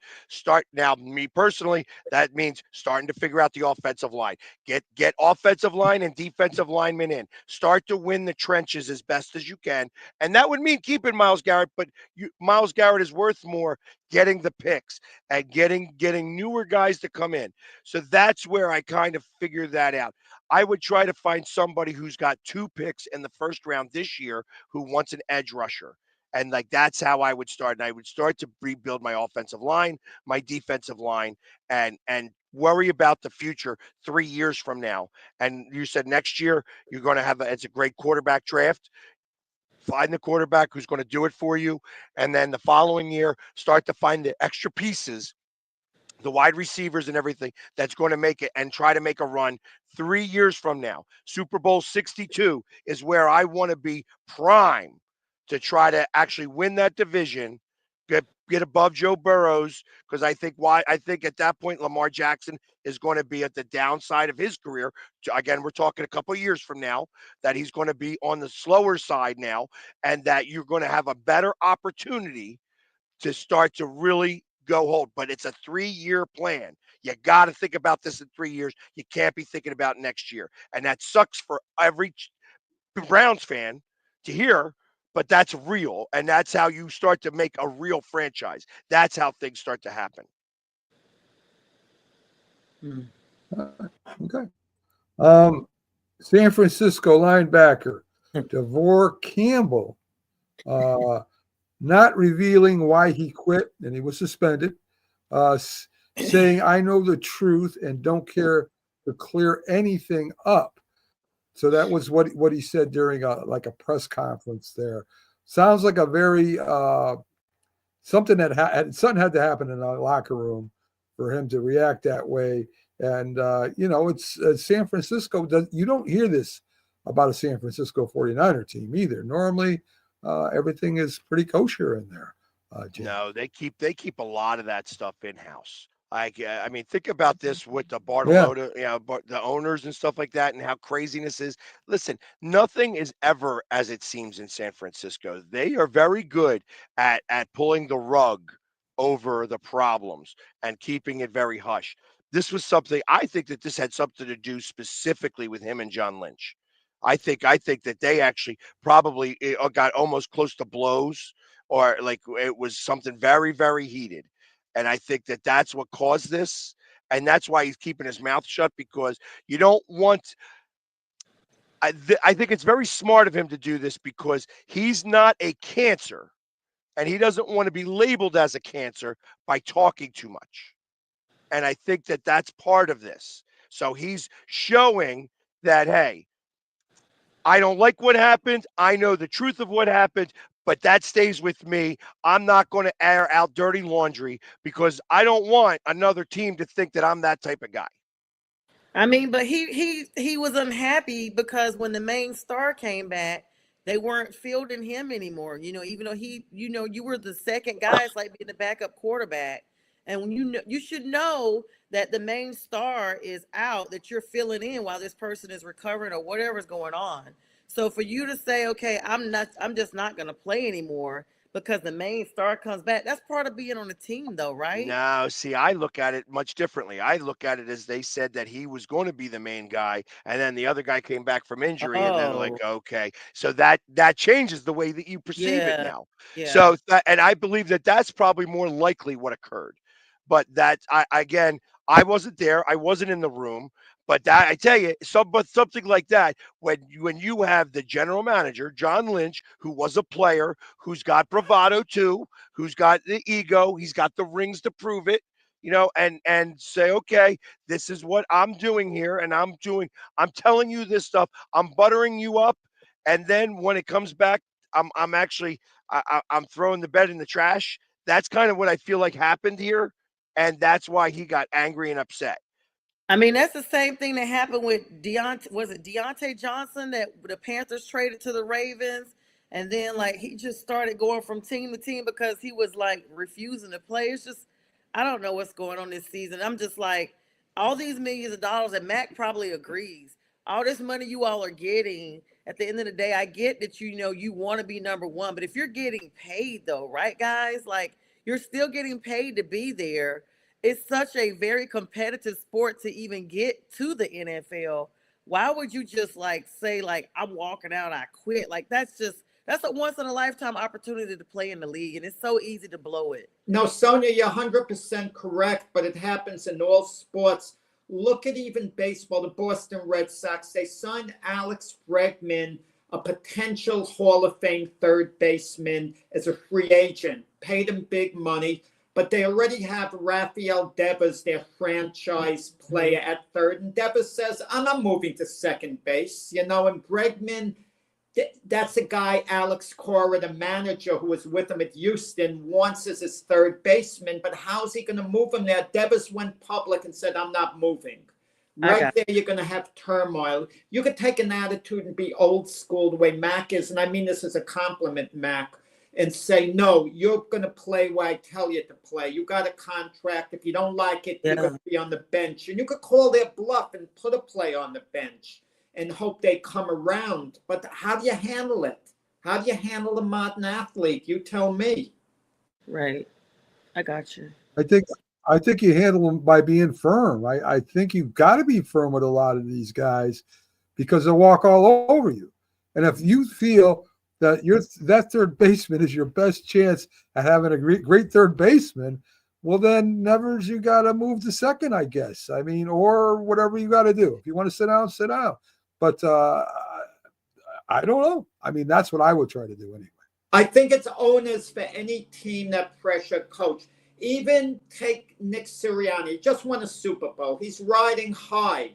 But believe me, he has to please Jeffrey Lurie and Howie Roseman, his superiors. He might want to discipline a player, Nick Sirianni, who talks back to him.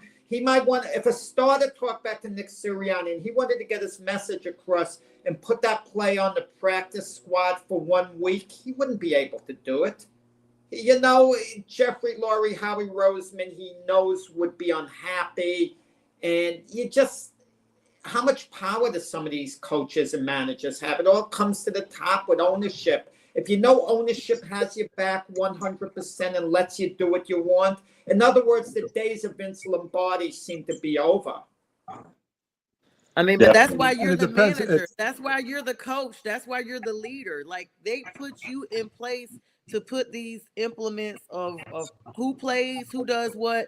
And it's kind of like a hierarchy. You know, the players are subjective to the coach and whoever their coordinators are. You don't come in there just with the I mentality. Like, I'm playing where I want to play and I'm playing what I want to play when I want to play it.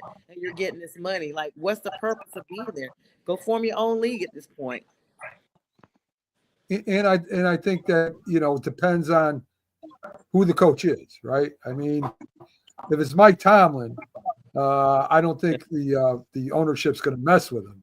If it's a weaker coach, the ownership would probably mess with him. So I think that has a lot to do with it. Well, I mean, I think Nick Sirianni is actually a perfect example of this, where he was like, okay, hey, he's so far in the league. He's been a head coach for 4 years. He's been to 2 Super Bowls. He won the last one.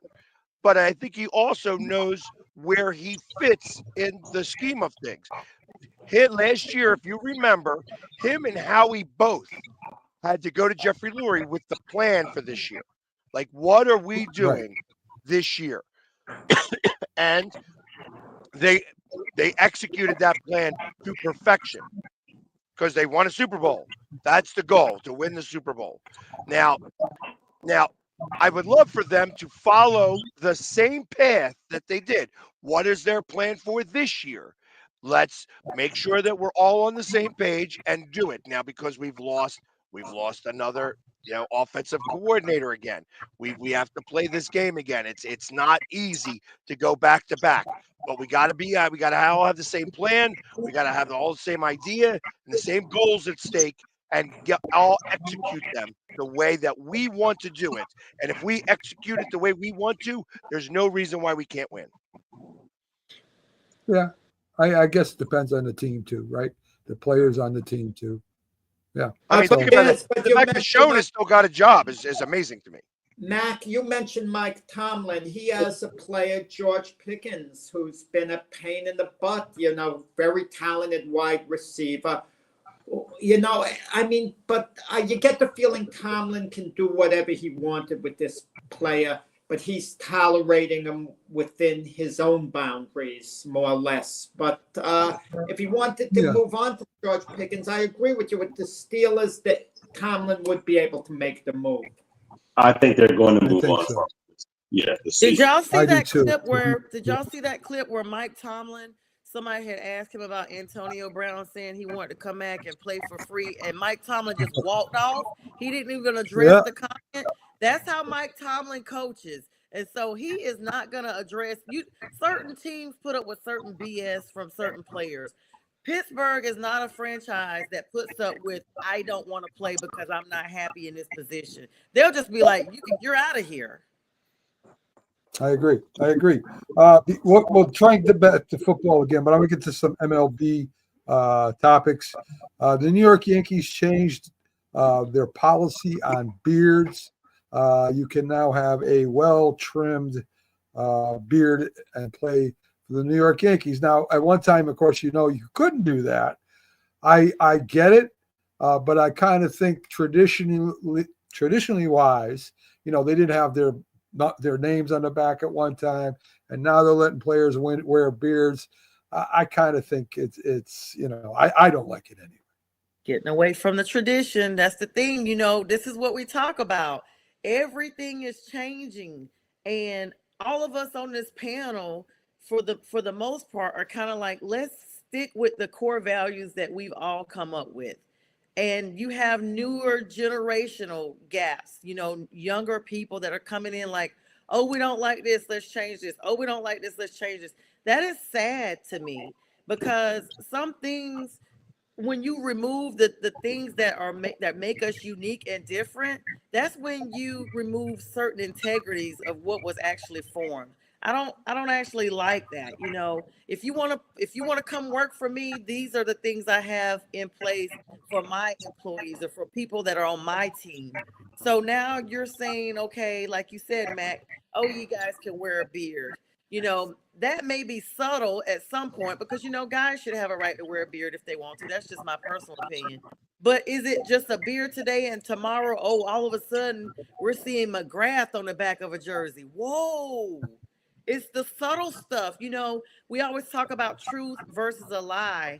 All it takes is a little bit of a lie to change the truth into a lie. And we don't see it. It's the subtle stuff. And so here we go now. We're changing. So I don't know if this is just the beginning of a big change 5-10 years from now or what, but I don't, you know, if you come play for this team, you know you shouldn't be wearing a beard.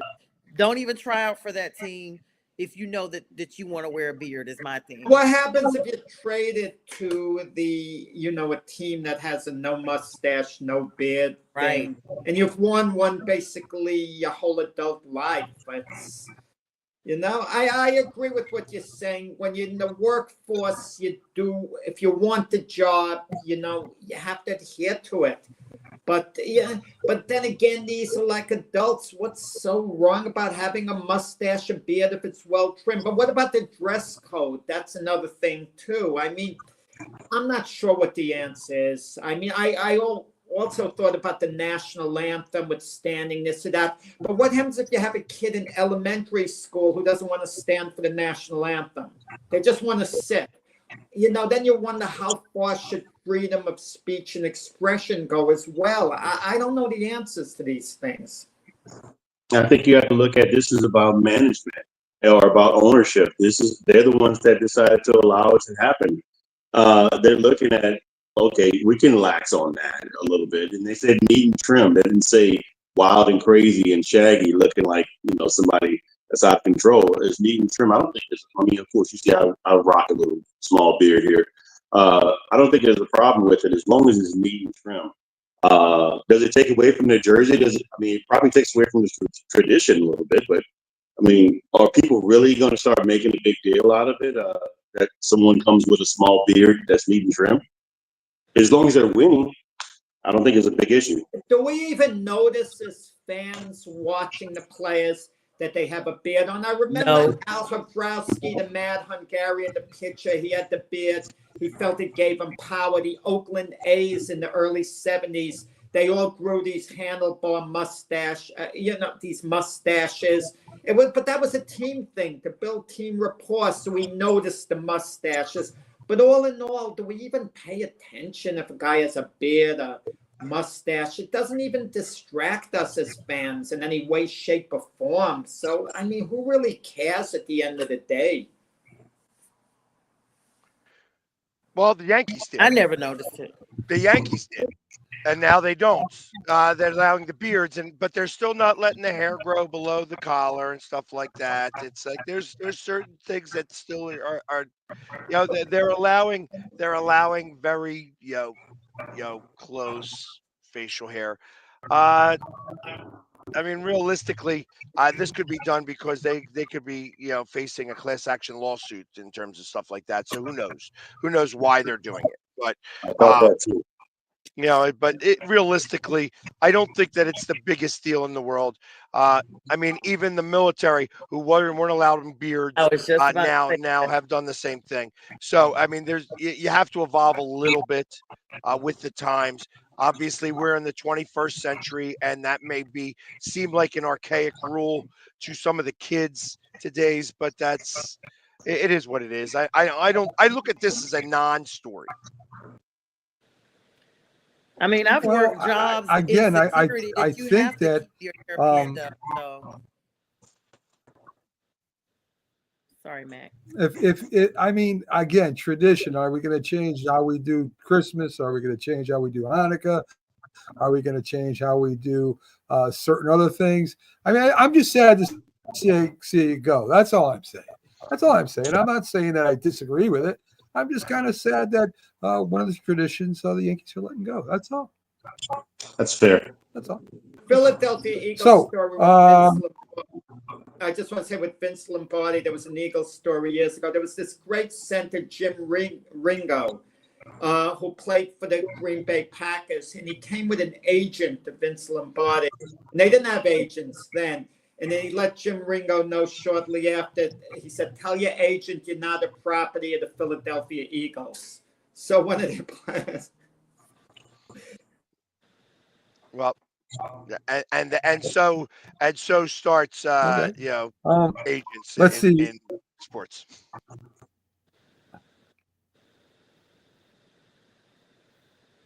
Right. So automated umps are going to be used during the preseason. Of course, not every manager is happy with it. Some saying that they're not going to use them during the minor league. What do you think? It's a good idea to have the automated umps in there, guys, or do you think it should be brought up to the major leagues, or will it be brought up to the major leagues? What do you think, Pags? I don't mind it as much as everybody else. I'm not a big fan of them changing everything in baseball.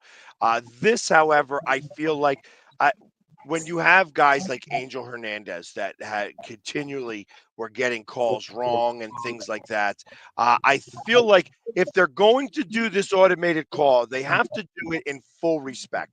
They have to also do it. Is the bat now, like when they do a check swing, is it a strike or did he hold up? All these things have to come into play a little bit, and I think that that's part of what's got to happen. I don't do the half measure by just doing the balls and strikes when they don't swing. Do the full measure so that a check swing that also is covered into the mix. And I think that that's probably going to come later on. I don't mind this rule more than any other rule. They go to replay for everything else, whether a guy they go back to frame by frame on who touched the bag first now. So I don't see that this being an issue. And I wanna chime in on that. I kind of actually and thanks Mike for tuning in, Mike Patton Network. I agree with what Mike said. I think it takes away, like you're using automated, like it just for me starts to remove even more the human element. We're seeing this in all sports now. And now you're removing something from baseball as the umps. I'm just like, I don't like it. Yeah, it's interesting what you say, Sonia. One of the fun things in baseball with me growing up were the arguments with the umpires. The managers would come out talking that had entertainment value. Now you can't even hardly argue with an umpire about something. Yeah, you get tossed out. Yeah, well, they gave the umpires way too much power, which is the reason why you had Angel Hernandez doing everything the way he was doing it. And I felt like he was doing it purposely at that point. Like he was purposely getting stuff wrong so that they had to force him out like that. I think that this is the way to be able that the umpires specifically are you got to deal with this now because you're getting it wrong too often. I mean, we say the same thing in football. All these calls are wrong, that the referees are ruining the game. Well, I mean, it's the same thing with baseball. The umpires are ruining the game. Well, you're taking the human error out of it by doing the replays the way you are. I think that there's so much gambling that you don't have a choice anymore. You have to do this. So we have to put this information into these systems, though. Like there's human input to put into these systems, these AI type stuff. So at the end of the day, it's still nothing is 100%. Even the human aspect. Mike, it's not one person. That's the problem. It's not one person. He just happened to be the biggest person, the most well-known person doing this. There are umpires that are just as bad as him that are unknown because of of the fact that there was only Angel Hernandez. But they're umpires that are getting it wrong at 35% of the time, and that just can't be. You know what I mean? It just can't be. I don't think 35% of the time. That's a little extreme, Pax. Come on. Well, You I mean, know, and it Mike- might be during games. Yes. I Get think- games I where there's think umpires that robotic get it wrong rules. 35%. I like the way they do it in football. Let every team have 2 challenges a game. If they get the challenges right, they don't lose the challenges. But if they miss on 2 challenges, they're out of challenges. Then at the ump's mercy the rest of the game. That's crazy. Yeah, and then that umpire decides to start taking a vendetta. Listen, against them. I Start like the calling human things. element. Yeah. I like the human element. I don't even like you could do it with all the replays you want. It makes for good. In fact, we argue about it now. Nothing really has changed. You know, I agree with you with Hernandez, Pags. That's extreme, but we argue about it now, or we talk about it now, just like we talked about it then. So, I mean, what really has it solved? What really has it solved? I mean, the ref makes a mistake here, he makes a mistake there, and you know, it normally comes out in the wash. So anyway, Well, that's but what I there again, then you have like So, the Super Bowl a couple of years ago. folks, we're where- coming to the end of the one call. show. Thanks for all the likes and loves and all the views. It's been a fun show. We love doing it for you. Have a great day, everyone, and enjoy. I guess your